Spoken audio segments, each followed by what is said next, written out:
This is the voice of the Islamic Republic of Iran's broadcasting.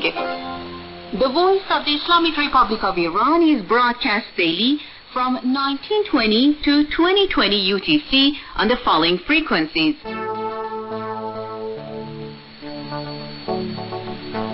Shortwave, 31 meters, 9,855 kilohertz for Europe, and 31 meters, 9,835 kilohertz for Southern Africa, and FM 91.5 megahertz for Tehran. You can also listen to the voice of the Islamic Republic of Iran on Hotbird, Eutelsat 3B, and IranSat or BAT5, and via Internet. Our Internet address is arstoday.com/en. And now you can listen to IRIB English Radio via your mobile phone. Please refer to our website for the details.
This is IRIB English Radio.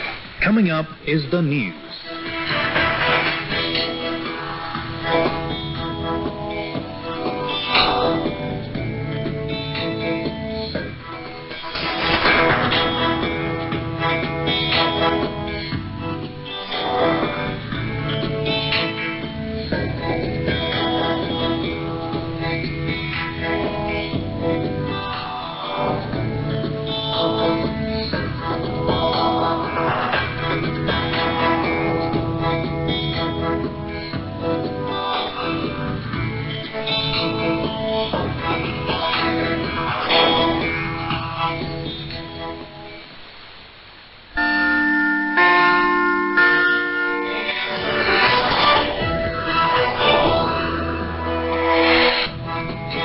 Afghan government officials and Taliban representatives attending a high-level peace talk in Tehran agree that war is not the solution to Afghanistan's issues. Several countries in the Asia-Pacific region report more coronavirus deaths and infections while struggling with a new wave of the virus. Japan says organizers of the Tokyo Olympics have agreed to hold the event without spectators under a COVID-19 state of emergency.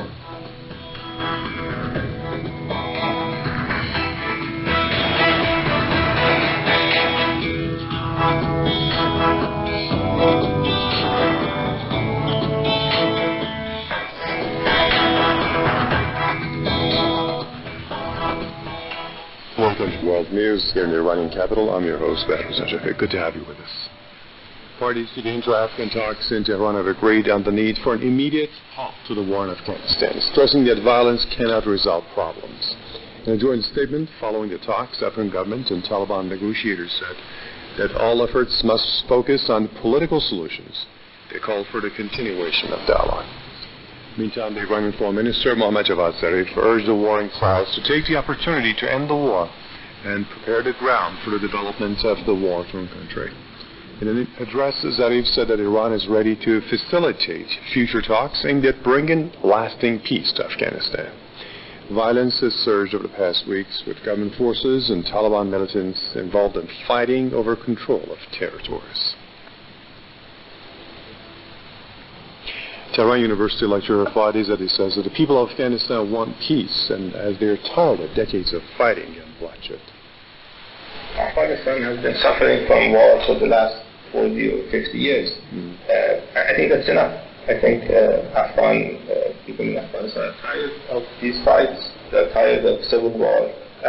They want peace and security. And one reason the Taliban is advancing is that some people at least believe that the Taliban can bring them peace and security. That's the opinion they have. And so I think it's a good time to reach a political settlement, given the fact that the foreign powers are leaving. The British government announced today that they have left Afghanistan, which is good news.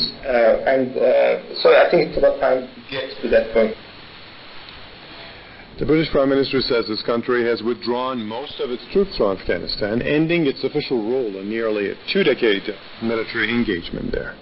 All British troops assigned to NATO's mission in Afghanistan are now returning home, and for obvious reasons I will not disclose the timetable of our departure, but I can tell the House that most of our personnel have already left. The training camps. Speaking of parliamentary session, Johnson added that the rest of British military personnel will return to the country soon. British forces were deployed to Afghanistan under Washington's so-called war on terror following the 9/11 attacks on the U.S. A total of 457 British soldiers have lost their lives in Afghanistan. The departure of UK forces comes after U.S. President Joe Biden announced that all American forces will leave the country by the 11th of September. Tens of thousands of civilians have been killed since the U.S.-led invasion of Afghanistan in 2001. Iran, Russia, and Turkey have decided to continue cooperation to decisively defeat Daesh terrorists and other terror groups in Syria.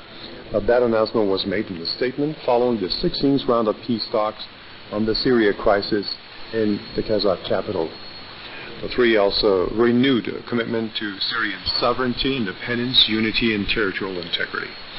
The talks started on Wednesday with diplomatic delegations coming together for the event. UN Special Envoy for Syria, Geir Pedersen, also attended negotiations along with a delegation from the Syrian government and its opposing parties. The focus of this round of talks was the situation on the ground in Syria, as well as confidence-building measures, including a prisoner swap. An anti-Iran terror group has claims to deal with another top American lobbying firm. The Mujahideen al-Khalq organization has committed so many terrorist attacks on Iranian soil, but that doesn't appear to affect the West, as it's warmly accommodating the terrorist group. In what may appear to be an effort to gain more popularity, the anti-Iran terrorist group Mujahideen al-Khalq, or MKO, has signed a deal with a Washington-based lobby group. The terror group had clinched a $40,000 agreement with the BGR lobbying group just ahead of the terror organization's annual conference on Saturday. BGR includes former senior-level Democrats and Republicans in the White House, Congress, and U.S. executive branch departments and agencies. U.S. media, citing documents filed with the Justice Department, the American lobby firm will now help out with the annual conference, which has previously seen top U.S. officials attend the gathering. But getting a new lobbying group ahead of the conference raises questions if things are not going too well with the terror group. It also raises further questions about Washington's agenda and role behind their support for the MKO.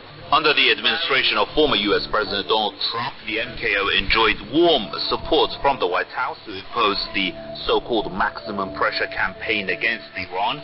With the Biden administration coming in, things have slightly changed. Biden has been sending a delegation to Vienna, which is engaged indirectly in talks with Iran, with a view to revive the Iran nuclear deal. There is a new president-elect in Iran as well, so the MKO may need to go back to the drawing board on how to approach their conference this year. Since the 1979 Islamic Revolution, the MEK has performed numerous terrorist attacks against Iranian civilians and government officials alike. Out of nearly 17,000 Iranians killed in those attacks over the past 4 decades, 12,000 have fallen victim to the MKO. For a long time, the MKO, or MEK, was considered to be a terrorist organization by the U.S. and EU. So the question is why some Western countries are now given a special treatment in propagating it as an Iranian opposition group.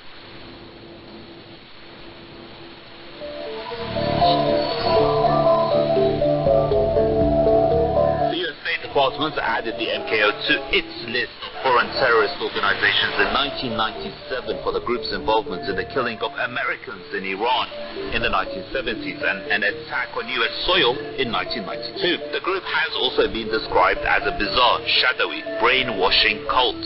According to a 2007 State Department report, MKO members are also required to take a vow of eternal divorce and participate in weekly ideological cleansing sessions. Washington designated it as a terror outfit for 15 years until a wide-scale campaign by U.S. officials and lobbying groups backed by millions of dollars resulted in a successful delisting in 2012. Former attendees at the MKO events have admitted to receiving tens of thousands of dollars from the terrorists in speaking engagement fees. Most notably at their now annual lavish conference in the French capital Paris. One participant at this conference and longtime supporter of the group is former U.S. National Security Advisor and top Iran hawk John Bolton, who regularly speaks at MKO events. He once infamously declared that before 2019, they will be celebrating with him in the Iranian capital, Tehran itself, something that did not exactly materialize as planned, as noted by the leader of Iran's Islamic Revolution. Other prominent supporters are ex-US President Donald Trump's personal lawyer and former New York Mayor Rudy Giuliani, another long-term supporter who acknowledged being on the MKO's payroll, former U.S. House Speaker Newt Gingrich, and former Saudi Arabian spy chief Prince Turki al-Faisal. The terror group was located in Iraq under the Saddam Hussein era and committed numerous atrocities against Iranians using Iraqi soil until Saddam himself was toppled That's when America helped them set up a base in Albania, and the freedom to travel between Europe and America, where they are said to have aggressively tried to purchase the services of former and current Western government employees. However, members in the highly fortified camp in Albania are prevented from leaving, meaning some parents have not seen their children in decades. Big double standards here by the United States. Terrorists they don't like are met with bombs. Terrorists they do like, who have even killed American civilians, are supported and met with hospitality. Tehran has warned Washington against being misled by the group's anti-Iran propaganda campaign, saying Washington has suffered every time it's trusted the MKO. Yet, since 2012, Western officials and allied media outlets have tried their best to propagandize the terrorists as an Iranian opposition group.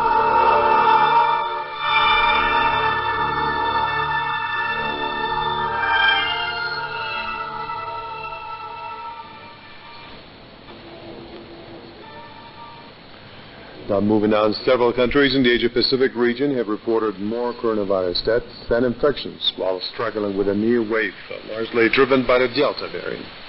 Thailand has recorded a new daily record at 75 deaths and 7,000 more cases. The figure pushes the country's overall death toll to 2,400 and the caseload to 300,000. South Korea logged its highest ever one-day rise of 1,300 infections. Officials consider imposing a semi-lockdown in capital Seoul, that's the epicenter of the new wave. India reported some 46,000 new infections, pushing the tally to more than 30,000. The death toll stands at 405,000. Meanwhile, Australia is already locked down. State of New South Wales reported 38 cases on Thursday, its biggest steady rise in 2021. The state's total infections are now nearing 400. Japan's Olympics minister has announced that the upcoming Games in Tokyo will be organized without spectators due to a coronavirus state of emergency there. The announcement followed talks between government officials, organizers, and members of the Olympic Committee.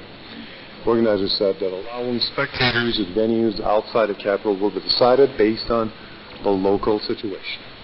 Now, this is seen as a sharp U-turn from a statement just weeks ago when organizers said that they intended to hold Olympic Games with limited audience.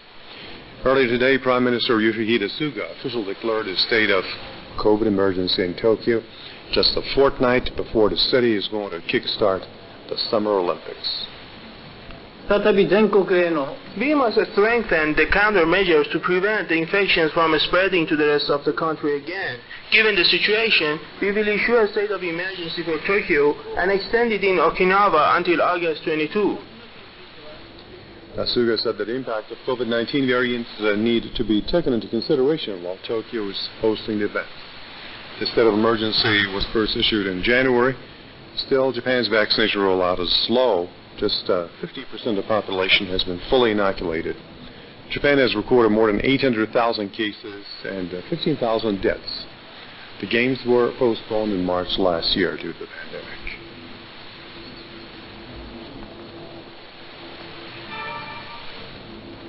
Sudan has condemned Ethiopia for starting the next phase of filling the controversial mega dam on the Nile River, considering it a clear violation of international law. Sudan condemns Ethiopia's start of second phase of filling the controversial Nile dam, warning the move violates existing agreements and threatens security in the region. The warning comes after Sudan's Minister of Irrigation and Water Resources received a letter from Ethiopian counterpart informing him of the start of the second filling of the dam during the current rainy season. Despite drums of war appear, the government of Sudan ruled out any military solution to resettle the situation. I think the military option, to my understanding, is out of question. It's not going to happen, especially for Sudan, because the battle will be in Sudan. And maybe Ethiopia will retaliate if they attack again. Maybe they are going to retaliate in Osiris Dam or anywhere else. And the areas there will be affected. So, and this is not the solution. Experts insist that no other option rather than negotiation within the international law is available for Sudan. The National Court of Justice, which is an organ of the United Nations, according to its rules, no country can take another country to that court unless the country has already agreed to go before the International Court of Justice, and definitely Syria would not agree to that. So there is no international legal channel available to the government of Sudan. Last month, Sudan and Egypt had sent a letter asking the UN Security Council to take up the issue. Talks mediated by the African Union, most recently in the Democratic Republic of Congo, have repeatedly stalled. According to Sudanese authorities, the Grand Ethiopian Renaissance Dam is being built about 15 kilometers from border with Sudan on the Blue Nile, the source of most of the Nile's water, yet it affects the life of 20 million people in this area. As experts say, we are starting the next phase of filling the controversial mega dam on the Nile River by Ethiopia. The ball is now on the court of Sudan and Egypt. But as things stand, the two countries are still waiting for an action by the UN. Muhammad Ali Fazari, Khartoum. Legislators claim that EU nations are more interested in deporting refugees than affording them the protection that they are entitled to under international law. Hundreds of desperate asylum seekers continue to die at sea attempting to reach the EU. Jerome Hughes has more. Latest figures from the International Organization for Migration show so far this year 898 refugees have died in the Mediterranean Sea while trying to reach EU soil. That's 3 times more compared to the same period last year. The subject has, yet again, just been debated in the European Parliament. Europe is no longer in a migration crisis. That remark by EU Home Affairs Commissioner Ylva Johansson has incensed many lawmakers. Legislators and rights groups highlight reports that EU countries such as Greece and Italy are aggressively pushing refugee vessels away from their shores. Other EU nations like Austria and Hungary have closed their borders to these desperate people. A €6.3 billion fund has been agreed by the European Parliament to help member states manage the refugee issue. The EU is continuing its policy of sending billions of euro to Turkey and Libya so that authorities there prevent the flow of refugees to the 27-nation bloc. Campaigners say at no point since the crisis started in 2015 has the EU taken responsibility. They say the main source of the problem relates to attempts by Western powers to destroy and take over Syria. Now EU leaders are being urged to show some compassion and solidarity. However, rights groups say that is wishful thinking. Anti-refugee politicians such as Hungarian Prime Minister Viktor Orban have the power to veto any proposals that are presented here. Jerome Hughes at the European Council, Brussels. That's right for this news bulletin. Goodbye.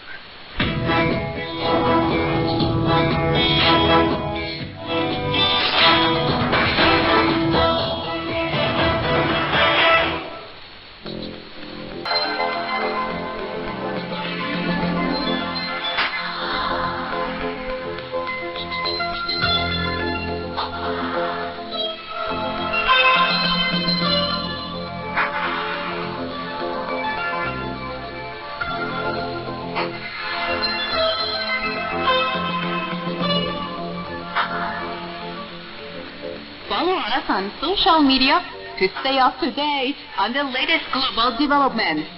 You can keep in touch with us by following us on Twitter at twitter.com/ParsTodayEN. You can also follow IRIB English Radio on Instagram via instagram.com/ParsTodayEnglish.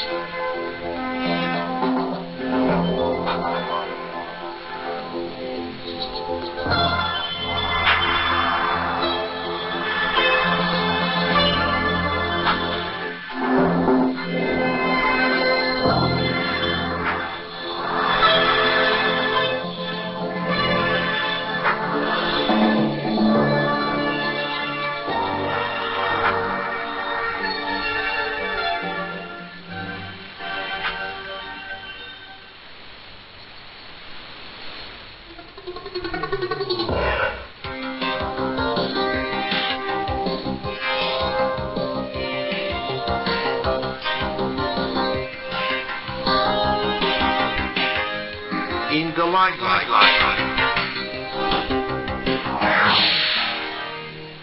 Conservative MPs are becoming increasingly anxious that the long-awaited health and care bill, which involves the biggest shake-up of the National Health Service, NHS, in England in a decade, could become a damaging political drama, make people question Tory handling of the NHS, and prove a gift to Labour, which recently called for the bill to be scrapped.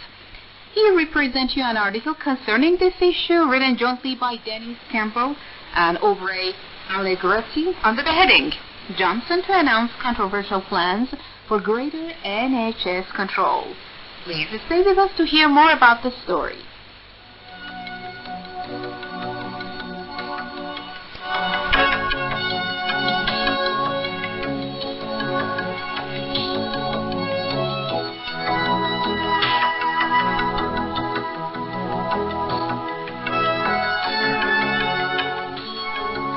UK Prime Minister Boris Johnson is set to spark a political row in coming days by announcing plans to seize greater control of the NHS, despite warnings that the power grab will see ministers blamed for delays in treatment and closure of local hospital units.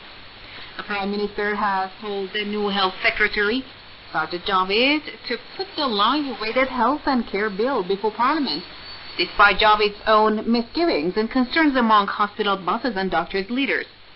Conservative MPs are becoming increasingly anxious that the bill, which involves the biggest shake-up of the NHS in England in a decade, could become a damaging political drama, make people question Tory handling of the NHS, and prove a gift to Labour, which recently called for the bill to be scrapped.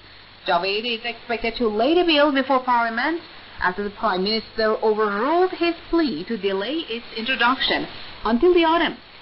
Johnson has told Matt Hancock's successor to press ahead with the legislation despite Javid's concern that it will prove controversial and involves significant areas of contention which have yet to be resolved.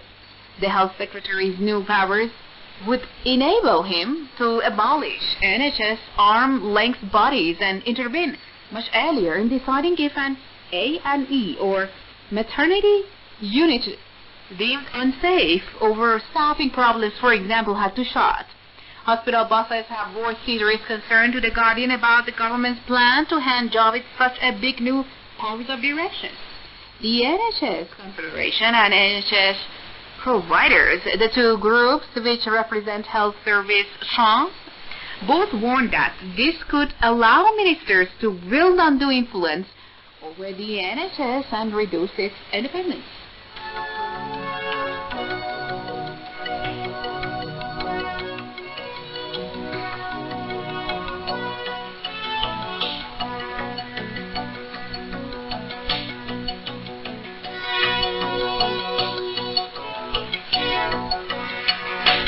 Matthew Taylor, the Confederation's chief executive, said health services chiefs were broadly supportive of the bill, which seeks to undo some of the most damaging effects of the last Tory overhaul of the NHS. Then Health Secretary Andrew Lansley's Health and Social Care Act 2012.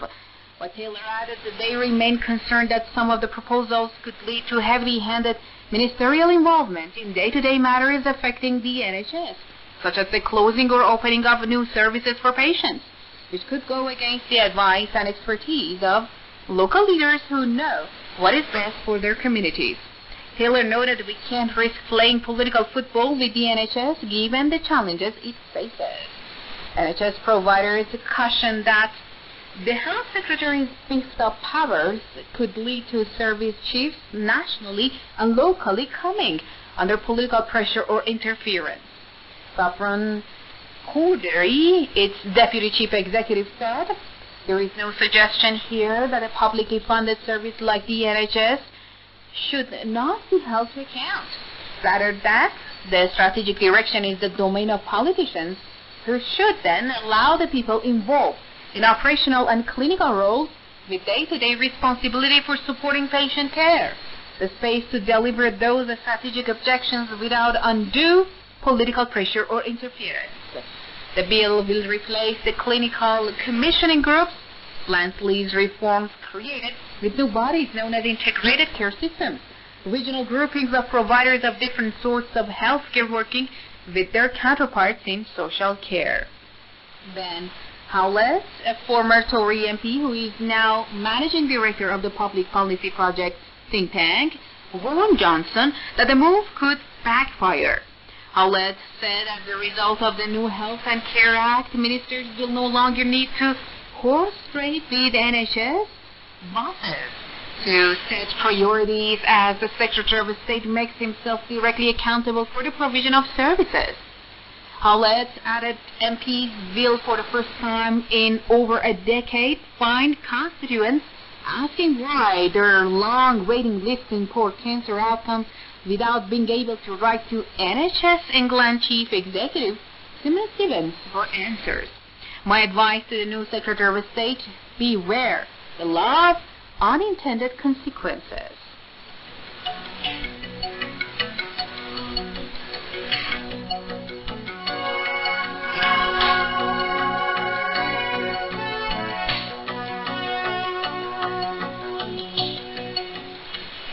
One health policy expert who asked not to be named said, politically this bill is a tricky sell, even though the government has an 80-seat majority. The penny is dropping among MPs that there is more in the bill than just boring, technocratic NHS issues. He said, how does this bill help tackle by NHS challenges like waiting times and chronic understanding? It doesn't. That may become a problem. The bill, which only relates to the NHS in England, does include plans to reduce some privatization by removing the duty on the NHS to put care contracts out to tender. However, the British Medical Association, the doctors' union, warned that it could lead to the new Integrated Care System, ICSEs, offering large contracts to private firms without any tendering process. In a repeat, the Tory cronies scandal involving billions of pounds of deals for personal protective equipment, PPE, for NHS staff, seen during the COVID pandemic.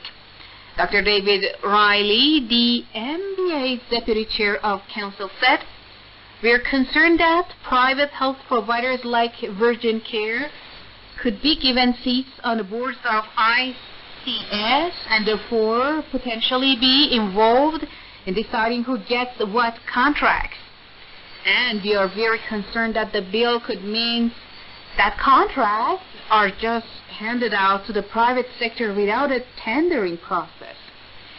The bill is the first of a series of important decisions that Javed, who is barely a week into his new role as the boss of the Department of Health and Social Care, will have to take in the next fortnight.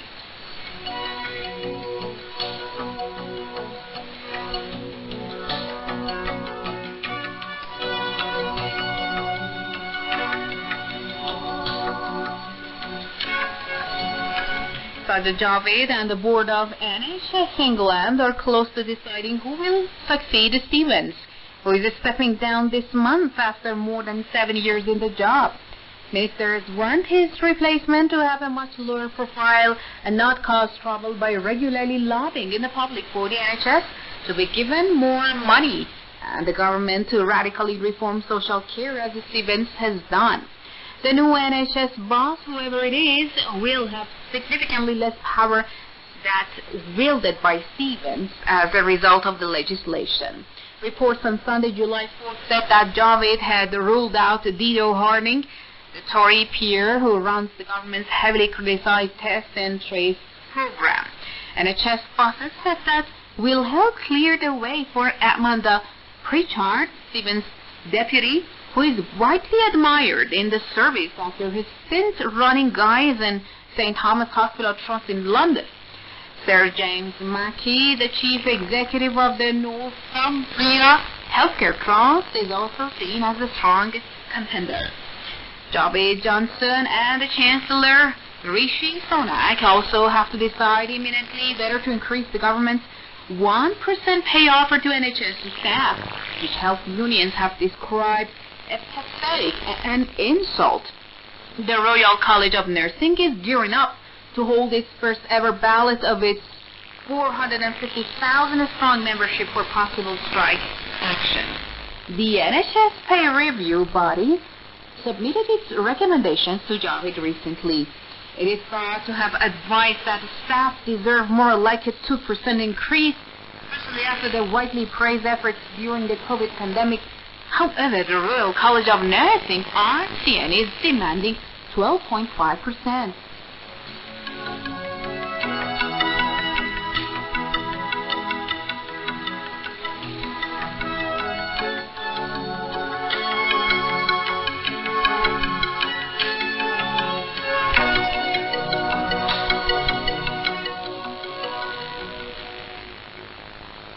The first methodology that the Quran uses is to talk to the emotional side of the human being. يا أيها الذين آمنوا O you who believe استعينوا بالصبر والصلاة. And we have set forth for mankind in this Quran full of examples. Then that, a lecture on Islamic issues. Islam is the way of life, a complete way. It's a complete way. Dear listeners of IRID English Radio, now let's listen to Brother Hasnain Rajab Ali.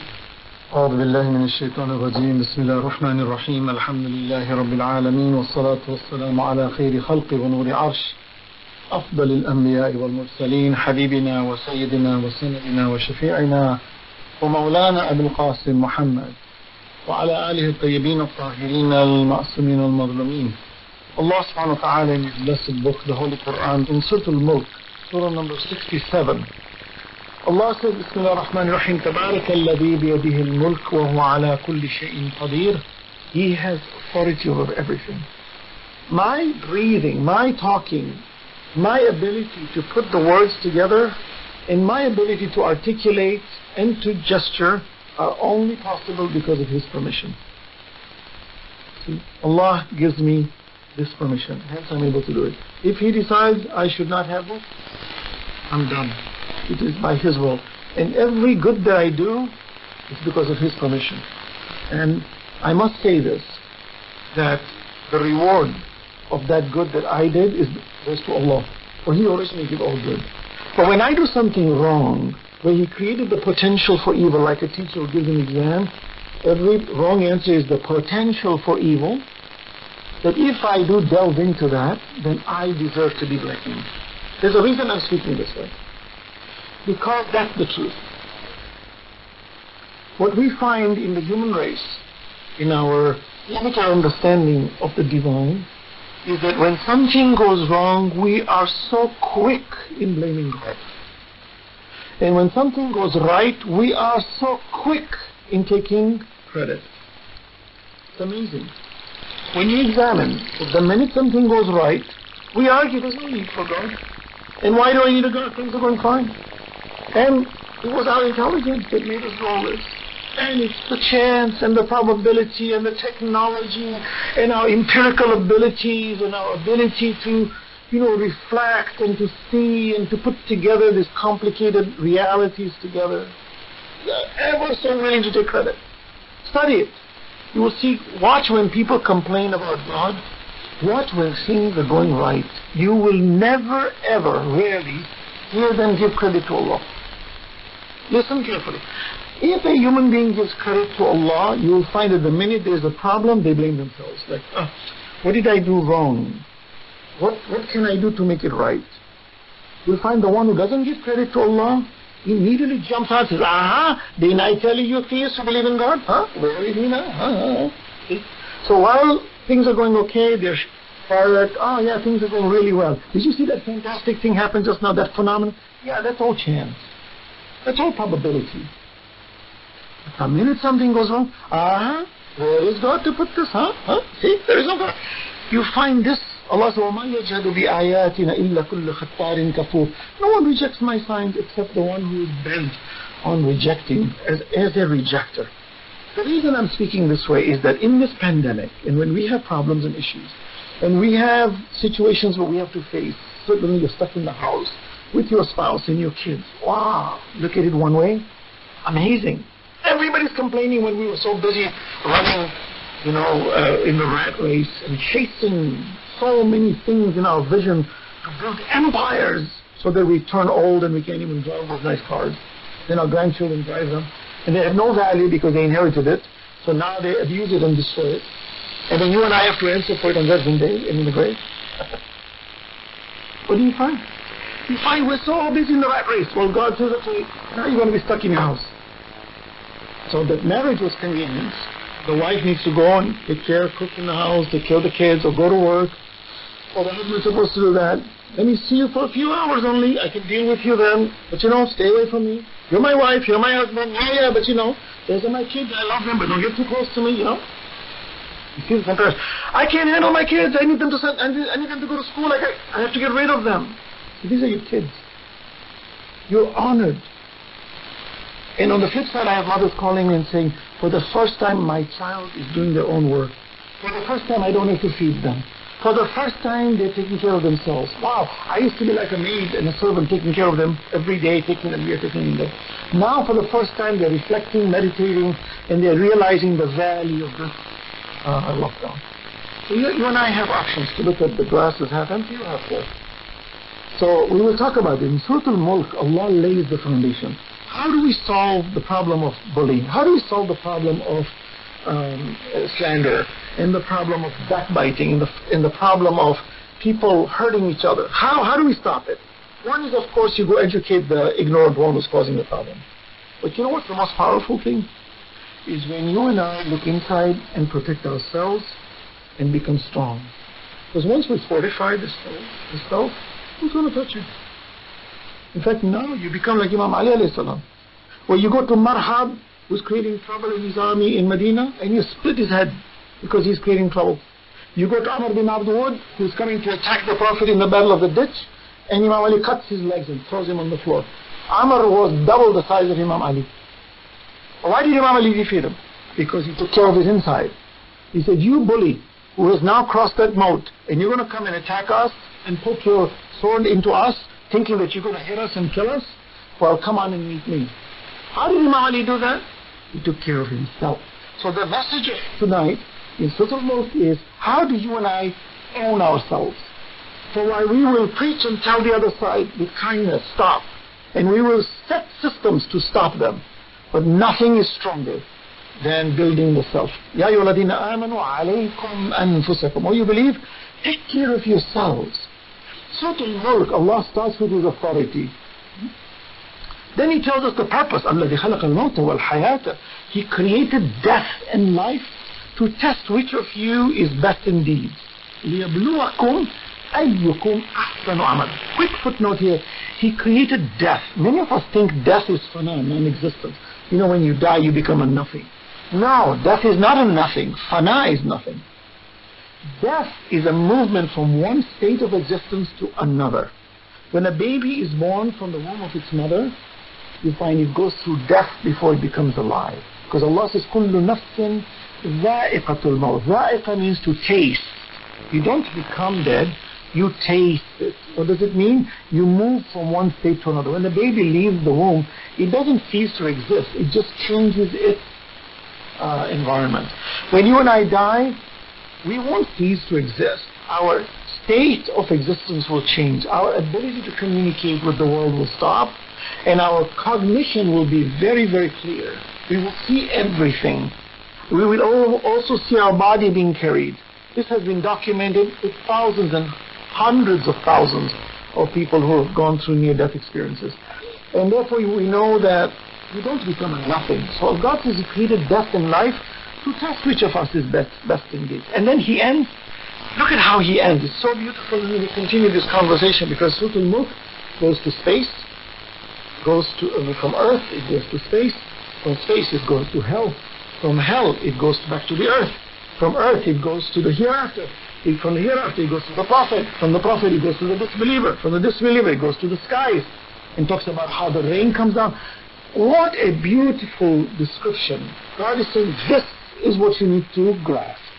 Now when you ask about the pandemic, and you ask about the problems in your family, and you ask about the issues at your work, and you ask about your financial situation, and about your health, this is the ground you need to understand from, and you will see. So the piece of this verse, Allah subhanahu wa ta'ala says, وَهُوَ الْعَزِيزُ الْغَفُورُ. He is mighty, forgiving. His authority never ceases. But when He has created us to test us, He's telling us, you will slip, you will fail many a times. But it's okay. I am very forgiving. Ghafoor. Allah yuhibbu at-tawwabin. God loves those who turn to Him. Right? Allah is oft turning. Ghafoorur Rahim. And this we must stress. The religion of Islam, very clear compared to other religions, especially Christianity, is everybody is born, chosen, nobody is damned or condemned, and nobody is a sinner. No. You become a sinner if you willfully reject on this earth and if you die a sinner. If you were a sinner even on this earth and then you turned your ways and you turned towards forgiveness and you died, then Allah may forgive all of it. Those who were non-Muslims who became Muslim, that day of doing Shahada, God wipes out all their sins prior unless it's a personal loan or a deed they have to pay back. Otherwise Allah wipes out everything. That's how merciful Allah subhanahu wa ta'ala is. And on the nights of Qadr, there could be no greater mercy. And God says one night is better than 1,000 months. Why? It's so filled with mercy, we need to...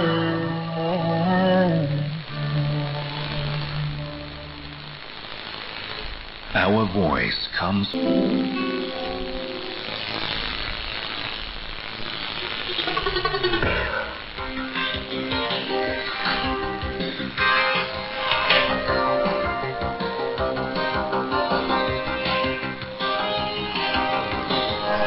in the limelight.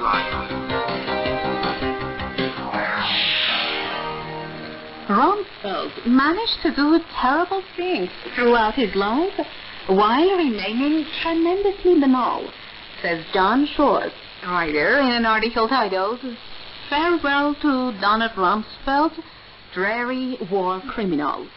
Stay tuned for the details of this article, please.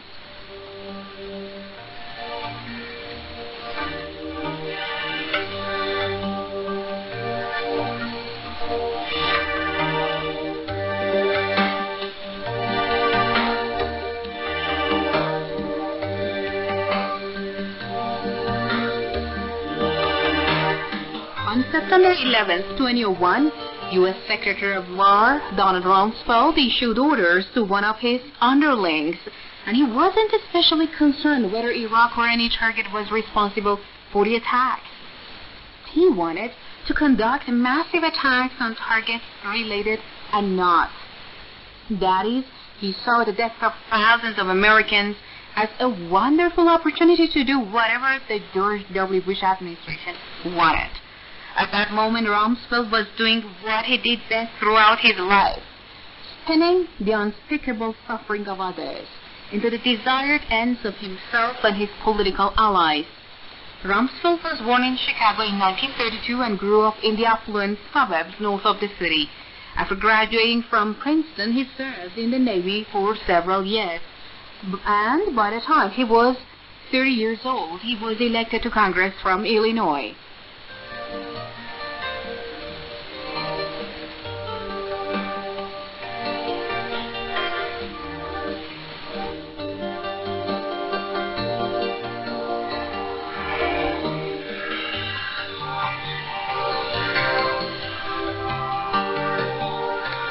President Richard Nixon can be heard on his Oval Office tape saying in admiration that Rumsfeld is a ruthless person. You can be sure of that. Former Secretary of State Henry Kissinger later characterized Rumsfeld as formidable and a special Washington phenomenon. The skilled full-time politician bureaucrat in whom ambition, ability, and substance fuse seamlessly, unquote. Rumsfeld survived Watergate to serve in the next administration as President Gerald Ford's Chief of Staff, with Dick Cheney as his deputy. Then at age 43, he was named Secretary of War. For the first time, one of Rumsfeld's most notable actions was his participation in the creation and promotion of Team B, a special CIA project to challenge the agency's estimates of Soviet strength. Filled with hard-right ideologues, Team B predictably came to conclusions that were widely alarmist and largely fantasy. The Soviet economy was growing at a blistering pace, as were its weapon systems, and it was poised to strike the West at any moment. Rumsfeld himself later said, "One of the most significant events in my adult life has been the massive shift in power away from the United States to the Soviet Union. The intellectual integrity of Team B and its ethos can be judged by the fact that the Soviet Union collapsed and disappeared in 1991.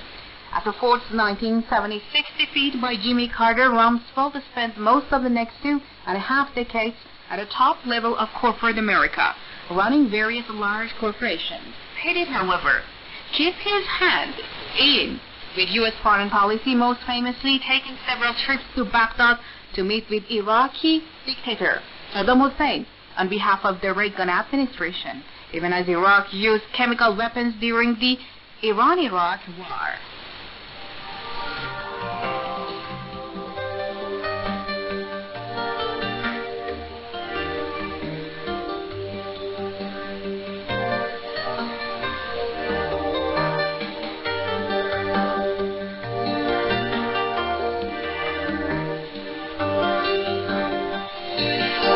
And Rumsfeld returned to the War Department with the election of President George W. Bush. With many of the Team B personnel back in power, it should have been expected that the case for war with Iraq would consist of similar delirious falsehoods, and it did. Rumsfeld himself lied in a particularly jarring way. In a late 2002 interview, he said, "The only way Iraqi weapons of mass destruction will ever be found, in my view, effectively, is if you find people who have been involved in it who are willing to come and talk to you about it and tell you where they are." The last time the inspectors were in, that's how it happened. The two sons-in-laws of Saddam Hussein defected, went into Jordan, and the war came out, and they told where these inspectors could go look. They went and looked, and they found weapons of mass destruction. In reality, two sons-in-law of Saddam did in fact defect to Jordan in 1995. Soon afterward, Iraq turned over a hidden cache of documents about its 1980s WMD programs, but no actual weapons. And one of the Iraqis, Hossein Kamal, who had run the programs for his father-in-law, specifically said to the United Nations, the CIA, and even on CNN that Iraq no longer had any WMDs. This, of course, turned out to be completely true. Thus, the lesson of Rumsfeld's tale was exactly the opposite of what he claimed. Iraq could successfully hide pieces of paper from inspectors, but that was it. Later, in Rumsfeld's memoir, Known and the Unknown, he would claim that the U.S. was effectively right about the WMD issue. John Nixon, a CIA analyst who interrogated Saddam after he was captured, he said he was motivated by the gibberish in books like Rumsfeld's to write his own to set the record straight. Rumsfeld's record on other issues during the Bush years was much the same. He approved a memo delineating which methods of torture of prisoners would be permissible, while asking why the military would only make them stand for 4 hours at a time, given that I stand for 8 to 10 hours a day.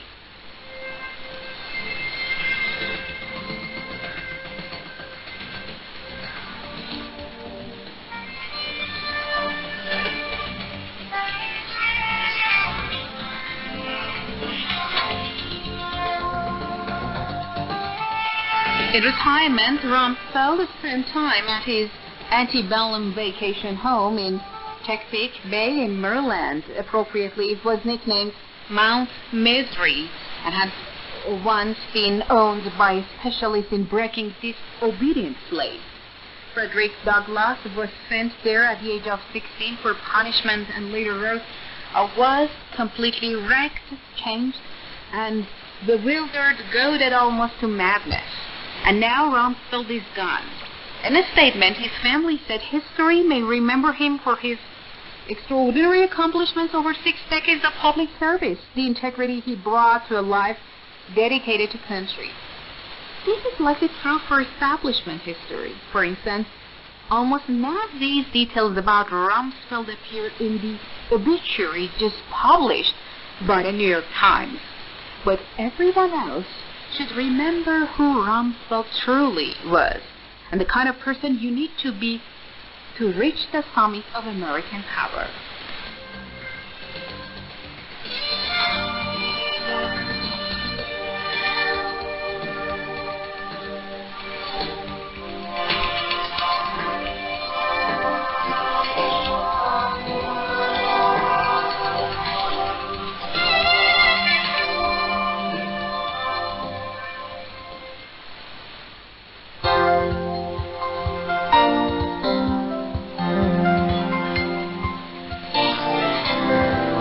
You have just listened to the voice of the Islamic Republic of Iran broadcasting. The voice of Islamic Republic of Iran is broadcast daily from 1920 to 2020 UTC on the following frequencies.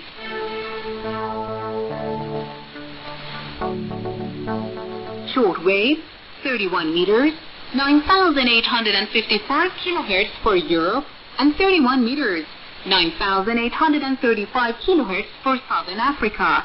And FM, 91.5 megahertz for Tehran.